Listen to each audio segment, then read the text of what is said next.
नमस्कार दोस्तों। मेरी आज की कहानी का शीर्षक है समय अनुसार कार्य करना आवश्यक। बहुत समय पहले की बात है। आइसलैंड के उत्तरी छोर पर एक किसान रहता था। उसे अपने खेत में काम करने वालों की बड़ी ज़रूरत रहती थी, लेकिन ऐसी खतरनाक जगह जहां आए दिन आंधी तूफान आते रहते थे, इसलिए कोई काम करने को तैयार नहीं होता था। किसान ने एक दिन शहर के एक अखबार में इश्तिहार दिया कि उसे खेत में काम करने वाले एक मजदूर की ज़रूरत है। किसान से मिलने कई लोग आए, लेकिन जो भी उस जगह के बारे में सुनता वह काम करने से मना कर देता। अंततः एक सामान्य कद का दुबला पतला अधेड़ व्यक्ति किसान के पास पहुंचा। किसान ने उससे पूछा, क्या तुम इन परिस्थितियों में काम कर सकते हो? जी हाँ, बस जब हवा चलती है तब मैं सोता हूँ, उस व्यक्ति ने उत्तर दिया। किसान को उसका उत्तर थोड़ा अजीब सा लगा, लेकिन उसे कोई और काम करने वाला नहीं मिल रहा था, इसलिए उसने उस व्यक्ति को काम पर रख लिया। मजदूर मेहनती था। वह सुबह से शाम तक खेतों में मेहनत करता।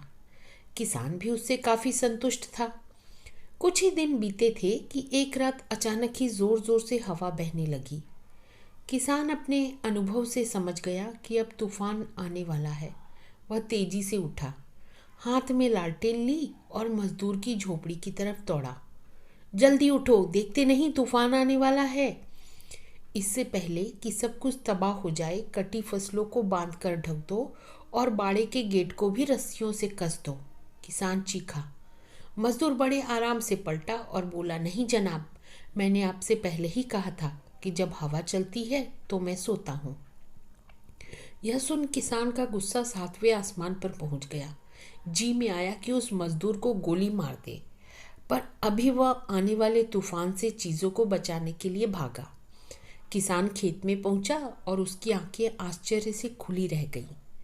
फसलों की गांठें अच्छे से बंधी हुई थी और तिरपाल से ढकी हुई थी। उसके गाय बैल सुरक्षित बंधे हुए थे और मुर्गियां भी अपने दरबों यानी घरों में थी। बाड़े का दरवाज़ा भी मजबूती से बंधा हुआ था। सारी चीज़ें बिल्कुल व्यवस्थित थी। नुकसान होने की कोई संभावना नहीं बची थी। किसान अब मजदूर की ये बात कि जब हवा चलती है तब मैं सोता हूँ समझ चुका था, और अब वह भी चैन से सो सकता था। तो दोस्तों, हमारी ज़िंदगी में भी कुछ ऐसे तूफान आने तय हैं।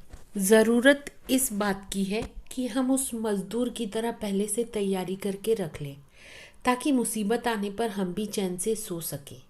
जैसे कि यदि कोई विद्यार्थी शुरू से पढ़ाई करे तो परीक्षा के समय वह आराम से रह सकता है। हर महीने बचत करने वाला व्यक्ति पैसे की ज़रूरत पड़ने पर निश्चिंत रह सकता है, इत्यादि। तो चलिए हम भी कुछ ऐसा करें कि कह सके, जब हवा चलती है तो मैं सोता हूँ, अर्थात खुद को हर परिस्थिति के लिए तैयार करना।